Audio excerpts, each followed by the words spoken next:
What's up?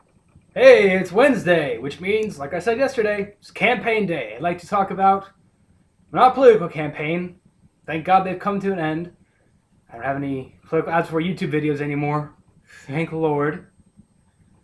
I talk about Halo 4's campaign. And specifically the story of it without spoiling it. Which seems kind of weird and like it's not even possible. But honestly, I can. I can speak specifically of the story without spoiling any of it because it's all been laid out in front of us. Now, how do I figure this statement out? What do you dissect from that? How do you know what you're going to receive from the content of this video? Let me tell you what you're going to receive in this video. What you're going to receive is my thoughts in how they did of telling the beginning of this new trilogy. They've announced that this is going to be a new Halo trilogy called the Reclaimer Trilogy, and that's going to focus on the Master Chief. Specifically, this game focused on the Master Chief and his interaction with Cortana, the AI that's been with you since Halo 1. And they go all out with this. From the very beginning, you pop out of a cryopod with a assault rifle in your hand and are shooting Covenant within 5 minutes. More like 2 minutes, who am I kidding? And all along, Cortana and the Master Chief are chatting back and forth. Which didn't really happen, ever.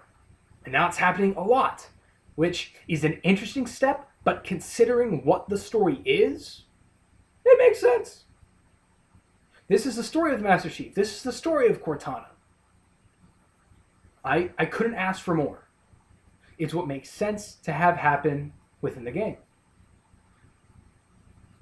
Now, the world this place takes on is a Forerunner planet. But just like Halo, it's not really natural. They kind of made an entire fucking planet. The Death Star doesn't hold shit to this planet, which is pretty freaking cool, to be honest.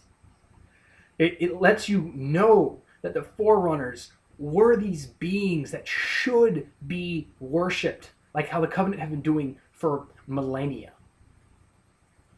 And the variety of environments you go through is impeccable. You have forests, you have very snowy landscape, you have vast deserts, you have huge lava-y areas, and then you have all sorts of Forerunner technology insides, which is this very pristine and white, yet mechanical.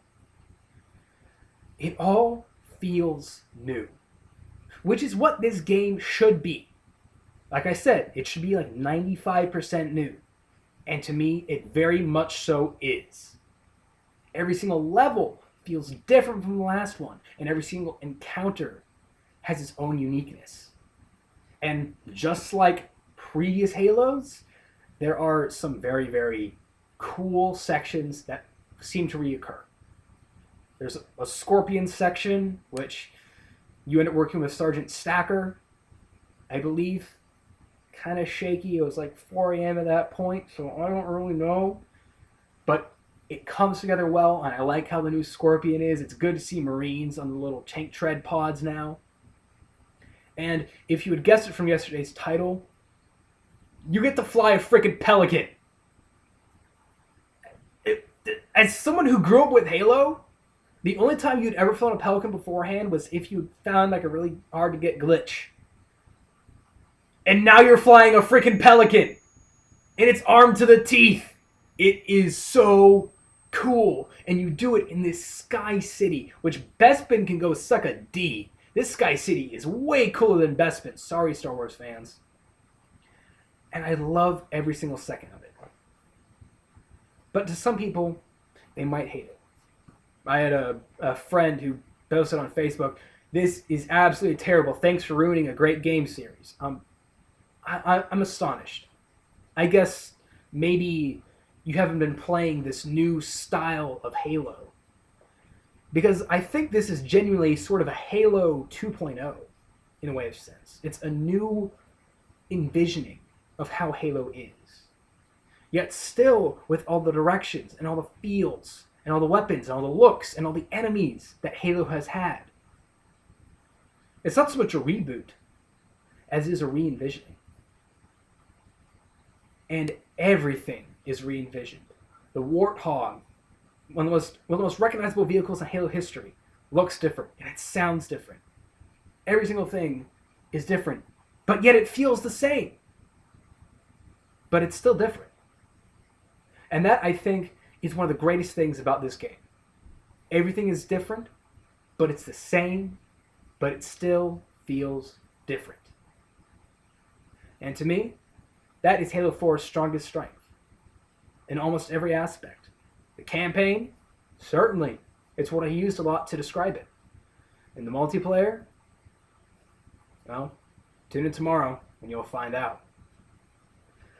But, as for tomorrow, I shall see all of you later.